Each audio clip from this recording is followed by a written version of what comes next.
4 मुसल्ले बैतुल्लाह के अंदर डाले हुए थे, इसी फिरका वारियत की बुनियाद के ऊपर। नफरत है कि हमारी नमाज उसके पीछे नहीं होती, वो हमारा इमाम नहीं, उसका फतवा हमारे इमाम के फतवे के मुताबिक नहीं था। ये मसलन आप समझ लीजिए, ये बैतुल्लाह और यहाँ पर जी हतीम है।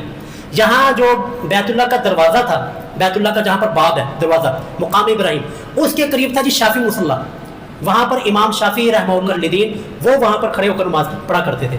और ये जो हतीम की तरफ है, हतीम की तरफ था हनफी मुसल्ला, यहाँ पर हनफी इमाम अबू हनीफा रहमहुल्लाह के मुकल्लद वो यहाँ पे खड़े होकर नमाज पढ़ा करते थे। और इस साइड में जो रुकने जमाने के इस साइड पे यहाँ पर होता था मालिकी मुसल्ला, इमाम मालिक रहमहुल्लाह उनके मुकल्लदीन यहाँ पर नमाज पढ़ा करते थे। और ये जो हजर अस्वद और रुकने जमाने के मुकाम यहाँ पर जो जगह थी, यहाँ पर था जी हम्बली मुसल्ला, इमाम अहमद बिन हम्बल रहिमहुल्लाह इनके मुक्तदीन और इनके मुकल्लदीन वहाँ पर नमाज पढ़ा करते थे। और आप सोच समझते कि कितना तमाशा लगता होगा कि मगरब की अजान नमाज है, चलो बाकी तो है ना, बाकी तमाम नमाजों के अंदर हनफी का शाफी का फ़र्क निकल आ जाएगा।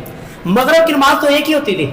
अब इस हनफी इमाम ने अल्लाह अकबर कहा, शाफी इमाम वाले वो शाफी मुक्तदी वो रुकू में, इधर से इमाम वाला सजदे में गया, इधर वाले खड़े हो गए।